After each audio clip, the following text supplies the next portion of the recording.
अस्सलाम वालेकुम नाजरीन, मैं Asad Abbas Bhatt advocate high court हाज़िर खिदमत हूँ कुछ नई कानूनी, आइनी और सियासी खबरों के साथ जो शायद आपके इल्म के अंदर इजाफा कर सकते हैं। नाज़रीन, इमरान खान साहब ने जो है वो अपनी जो चेयरमैनशिप है उससे दस्तबरदार हुए हैं। उन्होंने नामज़द किया है बैरिस्टर गोहर को। उसके मुतल्लिक एक ख़बर है। तोशाखाना के अंदर उनकी ज़मानत एक्सटेंड हुई है, उसके मुतल्लिक ख़बर है। और मुस्लिम लीग नून के लिए आज कंपैरेटिवली बड़ा अच्छा दिन रहा। उसके अंदर जो उनके दो केसेस चल रहे थे, एक जो है वो एवन फील्ड था, दूसरा जो है वह लजीजिया था, और तीसरा गालबन जो है उनका शिप के मुतल्लिक एक था। तो वो दो मुकदमात के अंदर आज निपटा दिए गए हैं। एक के अंदर तो उसने वापस ले लिया है, उसके मुतल्लिक भी खबर है। और इसके अलावा भी इमरान खान साहब के जो जेल ट्रायल है उसके मुतल्लिक खबरें हैं। तो वन बाय वन बात करते हैं। पहले चेयरमैन पीटीआई की जो चेयरमैनशिप है उसके मुतल्लिक। इसके अंदर खबर यही है कि जो बैरिस्टर गोहर हैं उनको नामज़द किया गया है।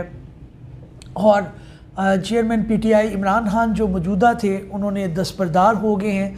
उनका इंट्रा पार्टी इलेक्शन होगा। इंट्रा पार्टी इलेक्शन आपको पता है कि पार्टी का अंदरूनी इलेक्शन, कि उनके मुख्तलिफ ओहदेदारान कौन होंगे, सेक्रेटरी कौन होगा, चेयरमैन कौन होगा, सदर कौन होगा, इंटरनल पार्टी के जो मामलात हैं। तो चेयरमैन जो हैं वो वक्ती तौर पर नामज़द हो गए हैं। अफवाह ये आई है कि जनाब उनको -+ का जो फार्मूला है उसके ऊपर ये मामलात हैं। लेकिन जो अली ज़फ़र हैं सेनेटर, उन्होंने ये तबसरा करते हुए बताया कि जनाब ये बिल्कुल एक ऐसी बात है जिसके अंदर हकीकत नहीं है। इसलिए हमने कोई ऐसी कंट्रोवर्शियल पार्टी, कंट्रोवर्शियल पर्सनालिटी का इंतखाब नहीं किया कि अगर किसी बड़ी पर्सनालिटी का नाम आता तो उसके अंदर फिर ये -+ का जो फार्मूला है उसके ऊपर बात होनी थी। लेकिन ऐसी कोई सदाकत थी नहीं। इसलिए बैरिस्टर गोहर एक नॉन कंट्रोवर्शियल पर्सनालिटी थे जिनको सामने रखा गया। अब वो इलेक्शन लड़ेंगे। इसके अंदर जो है वो चेयरमैनशिप का इंट्रा पार्टी इलेक्शन होगा, और उसके अंदर अगर वो विन कर जाते हैं तो वो चेयरमैन होंगे। अब नामज़द कर दिया है चेयरमैन पीटीआई ने ख़ुद, जो इमरान खान ने, तो जाहिर है उसके अंदर ये काफ़ी ज़्यादा इम्कानात हैं कि वो इसके अंदर इलेक्शन अपना विन कर जाएंगे। और वो उन्होंने अपने बयान में भी कहा कि जब तक वो बाहर नहीं आ जाते बाइज़्ज़त इमरान खान साहब, मैं अपनी ज़िम्मेदारियां जो है वो निभाता रहूँगा। और जो -+ फार्मूले की बात की जा रही है उसके अंदर कोई सदाकत नहीं है। हमने सिर्फ़ और सिर्फ इलेक्शन कमीशन का जो ये रिक्वायरमेंट थी कि इंट्रा पार्टी इलेक्शन करवाए जाएँ 20 दिन के अंदर तक, उनको कंडीशन को पूरा करने के लिए ये मामला किया है, ताकि हमारे से बल्ले का निशान ना छीन लिया जाए और हमें अपनी एक लीगल रिक्वायरमेंट भी पूरी हो जाए। तो अब देखते हैं, अब ये इलेक्शन जो है वो होने हफ्ते के रोज़, और उसके अंदर ये मामला चलेंगे और पता चलेगा कि क्या मामला हो। ग्रिप अभी जो है वो टाइट है इमरान खान के ऊपर।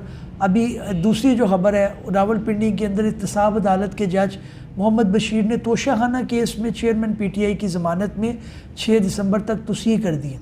अब ये एक तोशाखाना उनका जो वो वाला है जिसके अंदर इलेक्शन कमीशन ने उनके ऊपर इस्तग़ासा फ़ाइल किया था, उनके ऊपर सज़ा हुई, और एक तोशाखाना यहाँ पे है। डबल केसेस चल रहे हैं।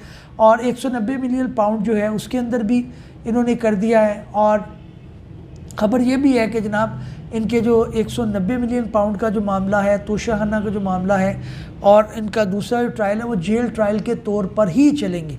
आगे चल के मैं आपको बताता भी, उसके मुतल्लिक एक नोटिफिकेशन भी आया। लेकिन बात यहाँ पे करते हैं एक ऐसी खबर की जो मुस्लिम लीग नून से मुतल्लिक है, और उनके लिए वाकई जो है वो एक अच्छी खबर है। एवन फील्ड रेफरेंस पे बरियत हो गई है जनाब।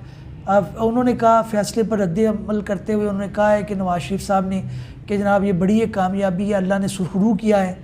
तो ये बात ठीक है कि इलेक्शन जब आपके आते हैं और इसके अंदर पॉलिटिकल पार्टी के मुतल्लिक ऐसे जो है वो केसेस बना दिए जाते हैं जो सिर्फ प्रेशर की बुनियाद पे होती हैं। कभी इस्टेब्लिशमेंट की पुश कर रही होती है, कभी जो है वो आपकी जुडिशरी पुश कर रही होती है। तो इनके ऊपर भी ऐसे ही मामलात रहे कि इनके ऊपर जो पॉलिटिकल विक्टिमाइजेशन के केस बने, आज इनके लिए एक बड़ी अचीवमेंट है। और ये आज वक्त जो है वो इमरान खान साहब पे आया हो। एक विशियस सर्कल है जो चलता जा रहा है, उसके अंदर कभी कोई आ जाता है, कभी कोई आ जाता है। तो कौमी और फ्लैगशिप रेफरेंस जो है उसके अंदर भी नैब ने जो है अपना वापस ले लिया है। फ्लैगशिप भी हो गया और आपका जो है वो एवन फील्ड भी हो गया। अब सिर्फ एक रह गया है जो है वो आपको पता है कि उसके अंदर एक जो है वो एवन फील्ड हो गया और दूसरा हो गया, और तीसरा इनका एक और केस है, उसके अंदर अब इनकी बरियत बाकी है। वो गालबन जो है अल अज़ीज़िया जो है वो रेफरेंस है जिसके अंदर भी समाअत होगी। तो नाज़रीन, अगली जो बात है जी, चेयरमैन PTI का मुतल्लिक हो गया।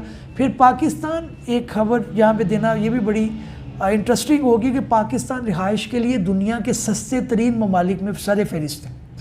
आज भी इतनी महंगाई के बावजूद जो है रिहाइश के लिए, अगर आपको 500 का कमरा चाहिए, 1000 का चाहिए, 2000 का चाहिए, तो आपको पाकिस्तान के किसी कोने खुदरे के अंदर रिहाइश मिल जाएगी, जो सस्ता तरीन मुल्क है। और ये एक अच्छी खबर है। इसके अंदर दूसरे नंबर पे ऊपर इजिप्ट आ रहा है, फिर इंडिया आ रहा है, फिर नाइजीरिया आ रहा है, फिर लीबिया आ रहा है, फिर सीरिया आ रहा है, नेपाल है, बांग्लादेश, उज़्बेकिस्तान, फिर टर्की और कोलंबिया, इस तरह ईरान। लेकिन पाकिस्तान सर फहरिस्त है। आज भी अगर आप इस चीज़ का शुक्र अदा करें कि आप दुनिया में कहीं जाते हैं तो आपको महंगी तरीन रिहाइश अडॉप्ट करनी पड़ती है। यहाँ पे आपको बड़े बड़े घर जो है वो सस्ते तरीन मिल जाते हैं रिहाइश के अतबार से। इवन तो प्रॉपर्टी महंगी है ख़रीदने के अतबार से, पर रेंटल अगर वैल्यू उसकी लगाई जाए तो वो आपकी बिल्कुल जो है वो सस्ती है, और अच्छी खबर है। अगली खबर ये है कि जनाब आइंदा निगरान वज़ीर आज़म पंजाब की तस्वीर के साथ तशहीर पर कार्रवाई होगी, लाहौर हाई कोर्ट का कहना है। मोहसिन नकवी साहब ने अपने किसी प्रोजेक्ट जो है वो अंडरपास को इफ्तिताह करते हुए अपनी तस्वीर भी लगाई, वो तशहीर हुई, वो उसके अंदर चैलेंज कर दिया गया, और अदालत आलिया ने ये कहा है कि जनाब ये जो है ना फ़्लाई ओवर के साथ तामीर पर निगरान वज़ीर आज़म मोहसिन नकवी की तशहीर करने के इक़दाम को चैलेंज किया था। कोर्ट ने जो है इसके अंदर उनको इंतबाह किया है, उनको वार्न किया है कि जनाब आइंदा हुआ तो कार्रवाई की जाएगी। इरफान सिद्दीकी साहब के मुतल्लिक एक ख़बर है, पाकिस्तान मुस्लिम लीग के रहनुमा हैं। उनका ये कहना है सुप्रीम कोर्ट से इंतखाबात में ताहिर के मुतल्लिक गर्दिश करती खबरों का नोटिस लेने का मुतालबा कर दिया।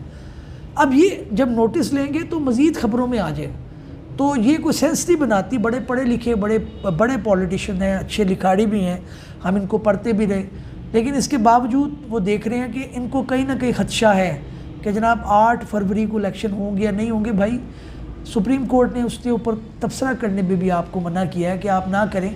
जब आप इस लेवल की बात करते हैं कि वो इसका नोटिस ले, तो मज़ीद ज़्यादा उसके अंदर ख़बरें गर्दिश करती हैं। तो बेहतर है कि इसको यहीं पे दफना दिया जाए, इतनी कोई बड़ी खबर नहीं है, तो इसको मेरा नहीं ख्याल ये स्टेटमेंट देनी चाहिए थी। अच्छा जी, अब वफाकी कबीना ने चेयरमैन PTI के करप्शन केस का ट्रायल अडयाला जेल में करने की मंजूरी दी। अगली खबर है 190 मिलियन पाउंड का अब ये भी जेल ट्रायल होगा। वफाकी कबीना ने इसकी मंजूरी दी है, और ज़राए के मुताबिक वजारत कानून की समरी पर वफाकी कबीना ने सर्कुलेशन की ज़रिए मंजूरी दे दी है। जेल से बाहर नहीं आएगा इमरान खान। अब इतने ज़्यादा हाइफ हैं कि समझ से बालातर है कि आप एक शख्स को बाहर आने दें, उसको इलेक्शन लड़ने दें, उसको कंपेन करने दें।